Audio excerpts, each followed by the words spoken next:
हरे कृष्णा, राधे राधे सभी को। कैसे हो आप सभी? उम्मीद है कि ठाकुर जी की कृपा से आज भी बहुत अच्छे होंगे, स्वस्थ होंगे, मस्त होंगे और डेली की तरह अपने अपने कामों में व्यस्त होंगे, क्योंकि जो व्यस्त है वही तो स्वस्थ है। तो बस स्नान करके मैं अपने बालों को पोंछ लूँगी। और स्टॉल मैंने इसलिए ओढ़ रखी है कि मैंने सर से स्नान किया है। और आज मुझे याद आ गया कि आज दिन शुक्रवार तो है, पर आज है अमावस्या।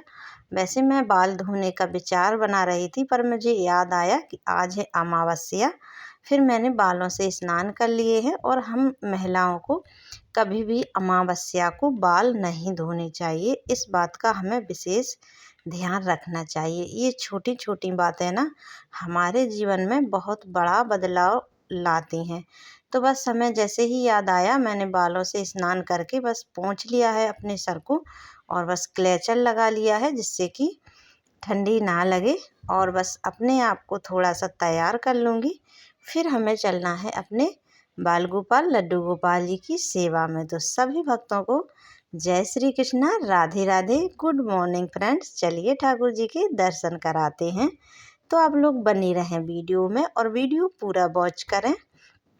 ये देखिए, तो हमारे बाल गोपाल, हमारे कान्हा की ये सखा हैं। ये आए हैं हमारे यहीं पड़ोस से आए हैं, जो कि इन्हें श्रृंगार करवाना है। धन्य भाग्य हमारे, जो हमारे लाला हमारे घर पधारे। तो बस जिस दिन धूप निकलेगी मैं तभी लाला का श्रृंगार करूँगी, क्योंकि हम लोगों की तरह हमारे लाला को भी ठंडी लगती है।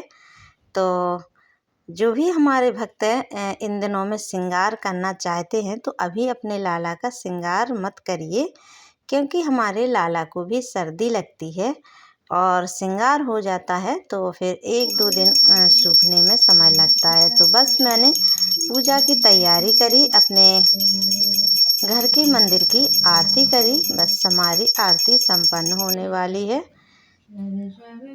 सुबह में पूजा पाठ करना बहुत ही अच्छा होता है। घर में धूप दीप आदि जलाना, धूप दीप जब हमारे घर में जग जाते हैं तो एक अलग ही सुकून मिलता है हमारे मन को।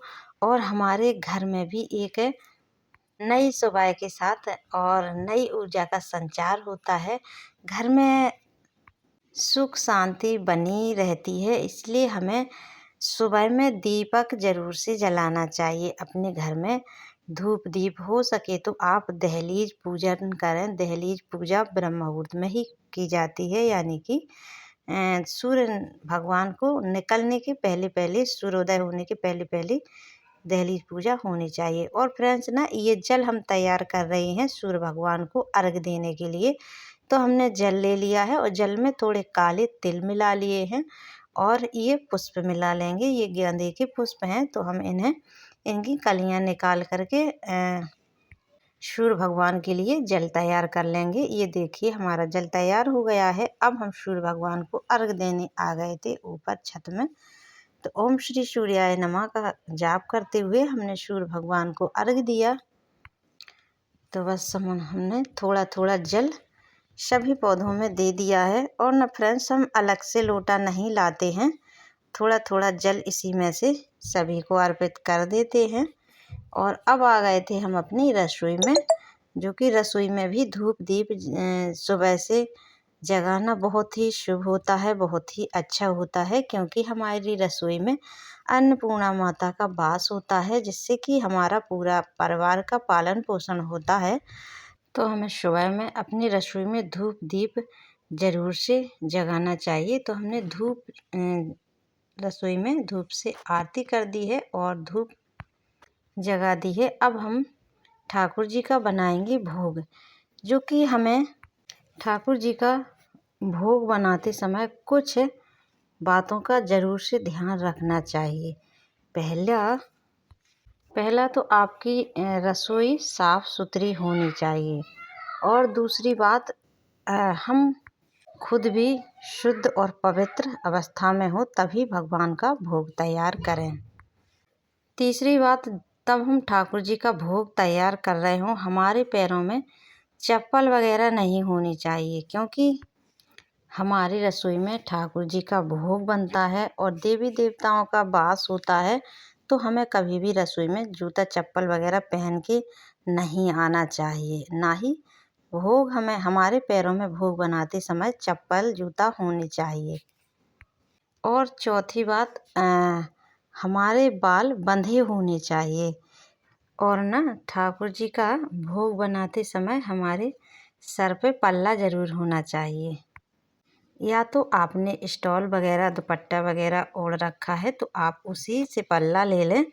और ये बना रहे हैं हम ठाकुर जी का भोग, जो कि आज के सुबह के भोग में ठाकुर जी का बन रहा है। ये दलिया मैंने रख दिया है पकने के लिए। थोड़ा सा मैंने पहले घी डाला और फिर दलिया को अच्छे से भूंज लिया था। और फिर ये दलिया पकने लगा तो एक साइड मैंने ठाकुर जी के लिए, अपने बाल गोपाल के लिए दूध भी पकने के लिए रख दिया है, जो कि हमारे ठाकुर जी को 3 बार के लिए 3 टाइम हम दूध का भोग लगाते हैं, तो ये 3 सारे दिन के लिए हो जाता है दूध हमारा। तब तक हमारा दूध दलिया पक रहा है, तब तक ये धनिया है ना, इसको भी हम निकाल लेंगे, जिससे कि ठाकुर जी को अभी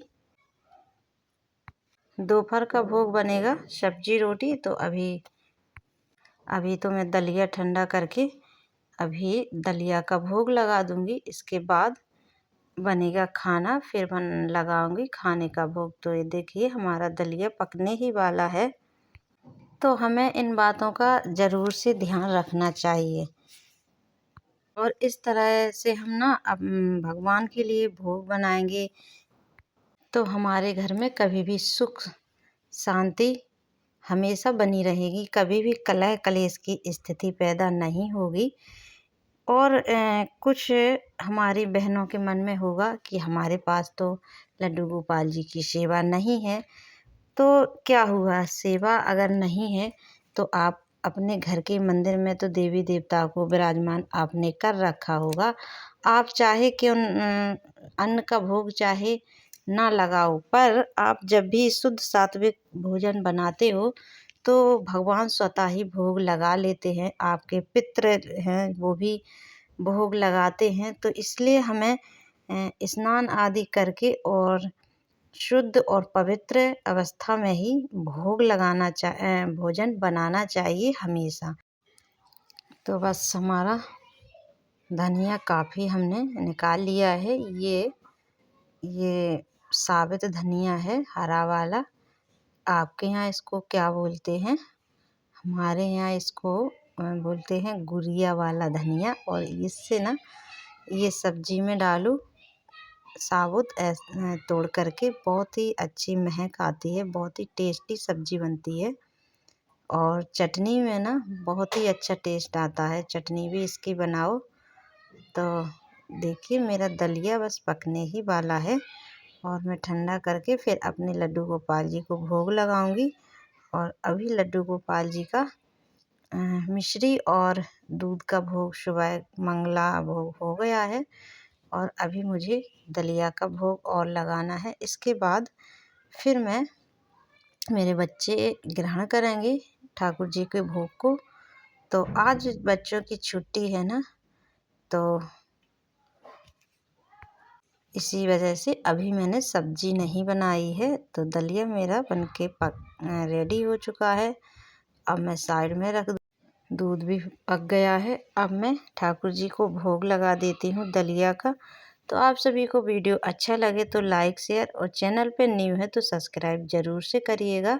मिलते हैं नेक्स्ट वीडियो में, तब तक के लिए जय श्री कृष्णा, राधे राधे।